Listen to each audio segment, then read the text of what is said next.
Karibu sana katika channel pendwa kabisa ya Skillslearningnetwork Excellencelearning for excellence understanding. Kama unatazama hapo, kama kwanza ni mara yako ya kwanza, tafadhali ni kuombe uweze kubonyeza alama ya subscribe.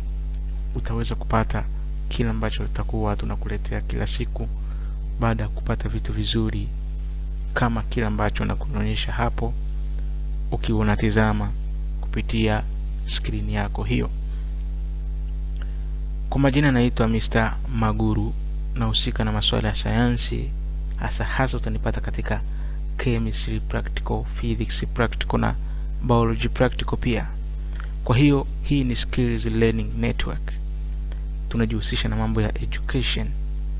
Ukiingia YouTube, kama unatazama hapo, utaweza kupata mambo mazuri kabisa. Leo tuende katika somo pendwa kabisa la chemistry practical. Tutatumia chemistry practical for ordinary level. This is chapter 1. Volumetric analysis is the chemical procedure for determining the accurate volume and the concentration of reacting solutions. Titration is the method of performing volumetric analysis. Na hiyo ni kwa ufupi sana.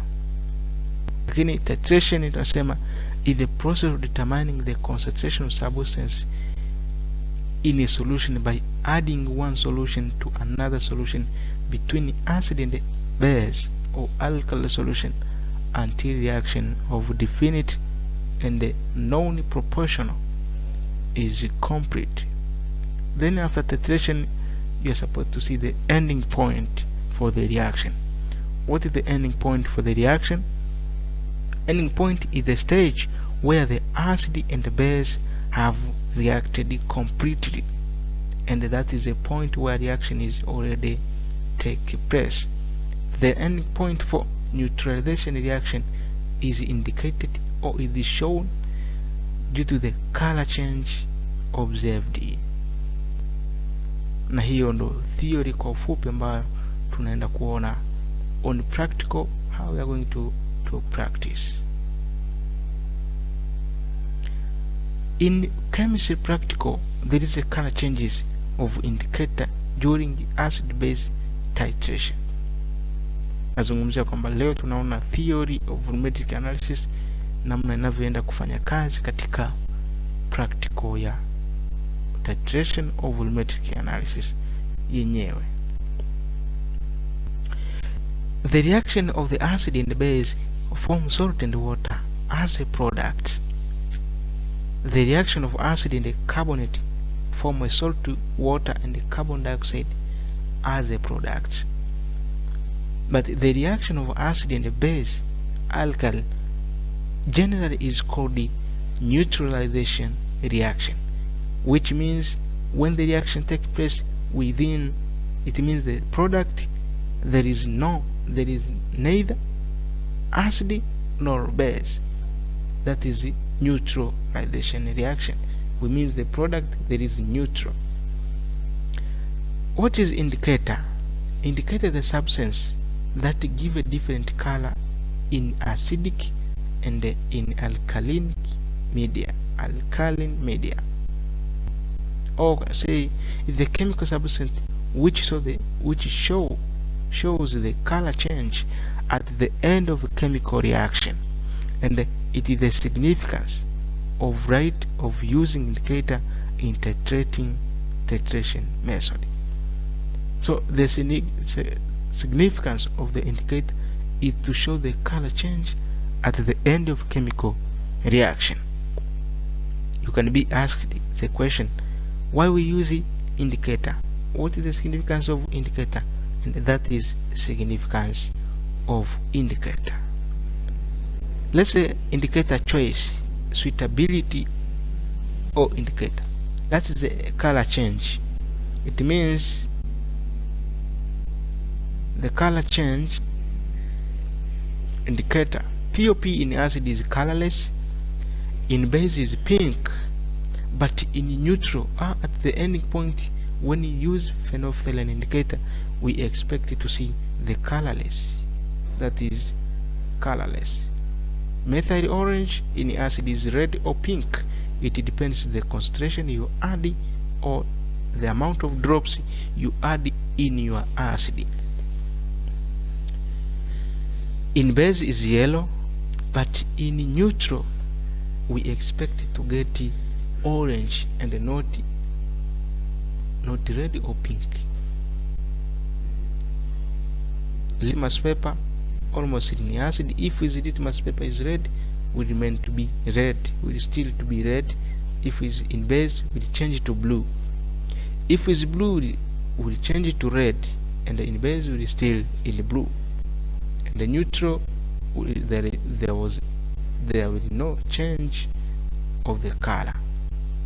Let's see indicator suitability. Sweet. Choice of the indicator in acid base titration or indicator suitability. When we use a strong acid and a strong base, you can use any indicator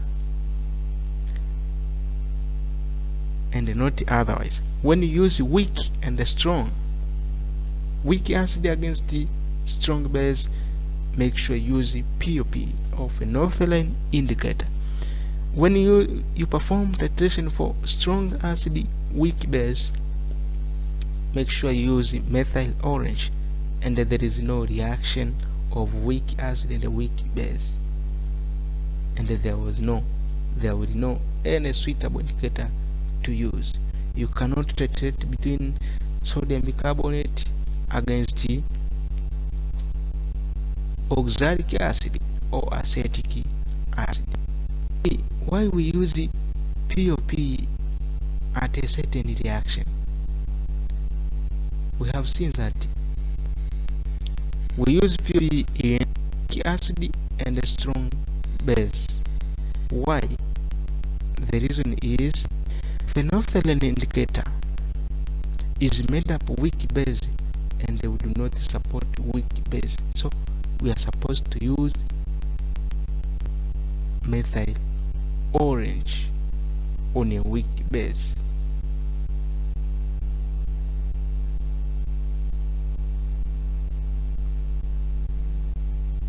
Then methyl orange, why we use methyl orange? Methyl orange is strong against the weak base.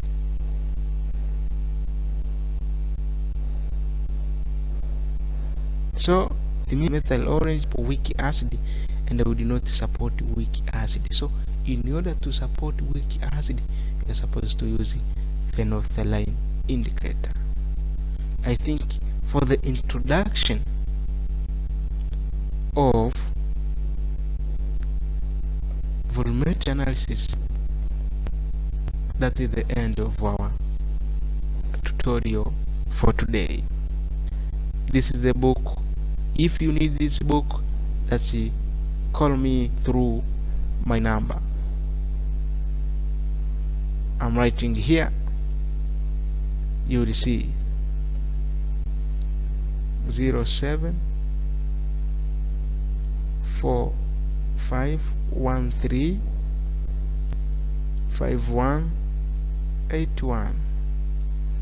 That is my number. This one is my number. You can see ready, this one is my number. So call this number, then you will see how to get this content in document. Thank you for listening me through Skills Learning Network. You can share this knowledge with others. You can comment. Tafadhali ni kuombe uweze comment ili tuweze kuwa pamoja, lakini usisahau kusubscribe ili uweze kupata notification. Bado somo linaendelea hapo chini. Tunaenda kuona kitu ambacho tunatizama. Tutaenda kuanza how to solve the question specific. Ya kwanza ambayo tunaanza nayo, how to determine the atomic mass of a known element na hii ni experiment number 1. Tuzidi kuwa pamoja ndani ya channel yetu hii pendwa.